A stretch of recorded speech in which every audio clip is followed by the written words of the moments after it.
என்னம்மா டிஃபன் ரெடியாமா? இதோ ரெடி ஆயிட்டே இருக்குங்க. என்னம்மா நானும் நீ சாப்பிட கூப்பிடுன்னு வெயிட் பண்ணிட்டே இருக்கேன். கிச்சன்ல இருந்து தடாபுடல் சவுண்ட் தான் வருதுன்னு தவிர சாப்பிட கூப்பிட்ட பாடு இல்ல. இதோ இருங்க, நான் மக்காச்சோள தோசை தான் ஊத்த போறேன், ஊத்திட்டு கூப்பிடுறேன். ஓ, மக்காச்சோளத்துல தோசையா? அப்போ வெயிட் பண்ணலாமே.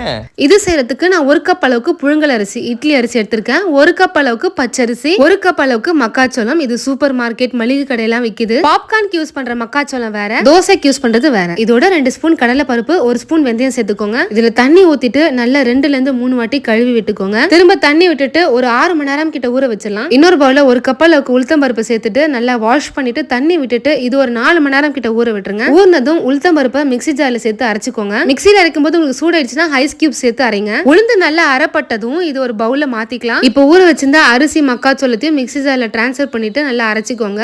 உங்களுக்கு மிக்ஸி சூடாச்சுன்னா இதே போல ஐஸ் கியூப்ஸ் சேர்த்து அரைச்சுக்கோங்க. நம்ம எப்பவுமே தோசைக்கு அரைக்கிற பக்குவத்துல இதை அரைச்சு நம்ம எடுத்துக்கலாம். இதையும் உளுந்தோட சேர்த்துலாம். இதோட 1 ஸ்பூன் கல்லுப்பு சேர்த்துட்டு நல்லா கையில இது போல கலந்து விட்டுக்கோங்க. நம்ம கையில கலந்து விடும்போது தான் மாவு நல்லா புளிச்சு வரும். ஸோ இது ஃபுல்லா மாவு இருக்கிறதுனால நான் இன்னொரு பாத்திரத்துல மாவு விட்டுட்டு தட்டு போட்டு மூடி ஒரு 8 மணி நேரம் நல்லா புளிக்க வச்சிடலாம். இப்போ மாவு நல்லாவே புளிச்சு வந்துருச்சு. இப்போ சப்போஸ் மாவு கெட்டியா இருந்துச்சுன்னா கொஞ்சமா தண்ணி விட்டு மாவை கரைச்சிக்கலாம். இப்போ சூடான தோசை தவால ஒரு கரண்டி மாவை நல்லா இது போல தோசை போல ஸ்ப்ரெட் பண்ணி விட்டுட்டு 1 ஸ்பூன் எண்ணெய் விட்டுட்டு தட்டு போட்டு மூடி நம்ம தோசையை வேக வச்சிடலாம். தோசை இது போல நல்லா முருவலானதும் திருப்பி போட்டு வேக வச்சுக்கலாம். தோசை 2 பக்கம் வெந்ததும் நம்மளுக்கு சூப்பரான மக்காச்சோள தோசை ரெடி. எப்பவுமே ஒரே மாதிரி தோசை செய்யறதுக்கு ஒரு நாள் மக்காச்சோளம் போட்டு இது போல தோசை செஞ்சு பாருங்க. இந்த தோசை சாம்பார் எல்லா வெரைட்டிஸ் ஆஃப் சட்னிஸ்க்குமே சூப்பரா இருக்கும். ட்ரை பண்ணி பாருங்க. உங்களுக்கான விடுகதை: வெள்ளை ரோட்டிலே கருப்பு கார் அங்கும் இங்கும் அலையுது, அது என்ன?